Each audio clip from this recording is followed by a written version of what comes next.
everybody, this is Palace of Forest. I'm Old June. Today we are talking about the Kazan meeting of Russia and the Brics.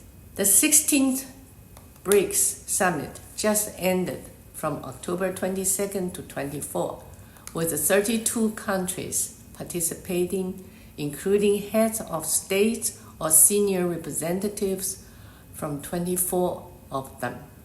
The Kazan Declaration was released, calling for the powerful collective effort of global South countries to support a shared future for humanity. China and India reached an agreement that they will calm down the border disputes. Brazil's President Lula, 79 years old, could not attend due to a neck injury from a fall.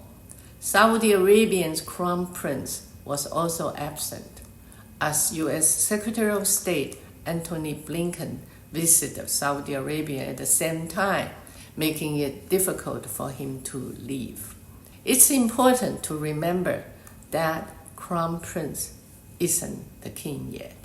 The Saudi Arabian has many princes, over 5,000, as much as their oil. This creates opportunities for the U.S. influence. So he stayed in Saudi Arabia. Notably, the United Nations Secretary General Antonio Guterres attended, understanding that without the support from the global South, the UN is at risk. Meanwhile, Russia's role is complicated by the ongoing Russian-Ukraine conflict and the international sanctions.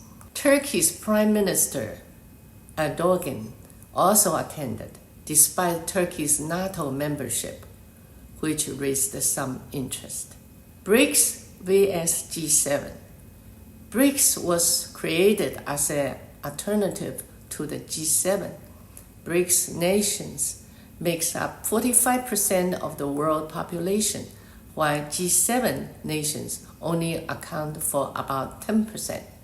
BRICS GDP makes 35% of the global total, while G7 GDP is about 30%. In July, this program discussed the Shanghai Cooperation Organization, another international group China participates. In BRICS was first time proposed by Jim O'Neill from Goldman Sachs in 2001 as he noticed emerging economic powers.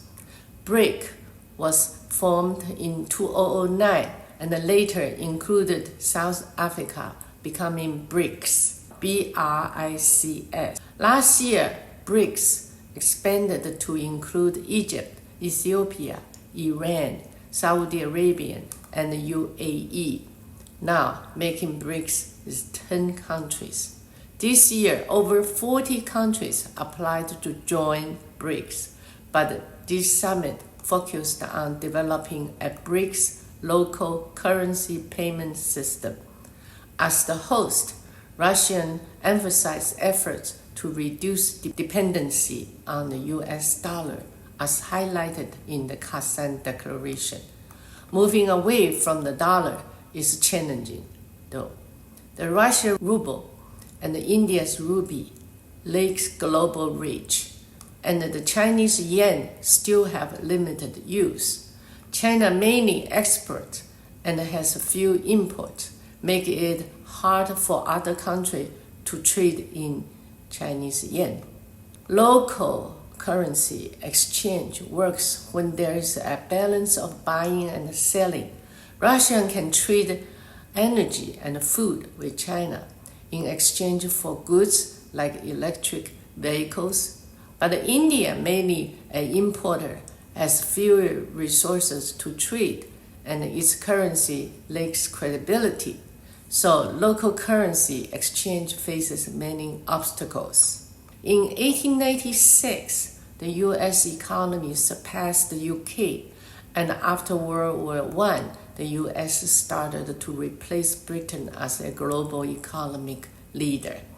After World War II, the dollar replaced the pound. as the world currency.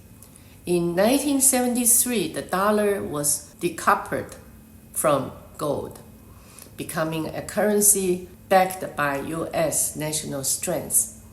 But recently, the Russian-Ukraine war and the U.S. sanctions on Russia, including seizing overseas Russian dollars to support Ukraine, have weakened trust in the dollar.